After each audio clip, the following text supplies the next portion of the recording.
Hoorie, maar jy het baie gemis, nee? Daar was soveel exciting goed wat gebeur het. Ja, maar ek dink ons moet 'n date doen. Ek en jy vir ons verjaarsdag en Hulle twee vir hulle se. Ja, so Ansu het toe nou 'n suggestion gemaak dat ons verjaarsdag saam moet celebrate want oor dit nou verby is. So dis hy dit sê, toe my hart het so uitgegaan want haar hart was net so oop en ek dink ek en sy was daar so, daar's nie meer iets tussen ons nie en toe het ek besef, ja Andri, hoe gaan jy hierdie doen? Hoe gaan jy nou weer vir haar vertel van hierdie hele mommy wellness? Maar ek het besef ek moet daar met haar praat want ek wil haar graag deel hê van die dag. Hoorie, maar dan wil ek wil met jou ook praat oor nog iets sê, nee, dis glad nie, ek weet, jy kan ook met mekaar praat oor daai goeders, dis heeltemal anders, jy weet, die hele ons mommy wellness ding. Ja.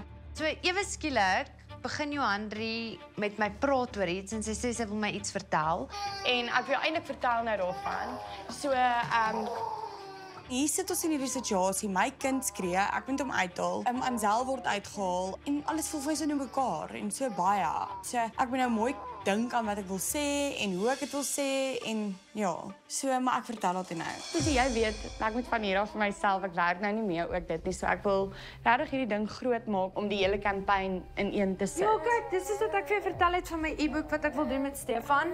Ek wil 'n kursus loop waar ek fisies vrouens kan train. Die ding net vir my is soos ek voel ek moet deur fases in my lewe gaan voordat ek vir mense raad kan gee. En ek voel soos jy het lank genoeg mense getrain, so jy kan mense help met dit want jy het daai ervaring. Soos dit is maklik vir jou om dit te doen. Ansu, dit was eers soos ja, doen dit. Ek kan dit nog gaan doen want ek het die oefeninge, die personal training ding het ek as 'n background. Maar ja, dis ook wat ek dit met jou wil bespreek. Tessa en Louise het eintlik my gepraat. Sy sê Johandri, hoekom doen jy dit net nou nie? So, dis glad nie die hele soos wat my en jou heeltemal event wat ek en jy reël nie, maar ek wil ook nie hê jy moet dit sien as dit is 'n ding wat dit oorvleuel nie, maar dit gaan glad nie met mammas en babas en daai wees nie. En toe drop sy hierdie bom op my dat sy haar eerste wellnessdag host. En sy nooi my uit na dit toe.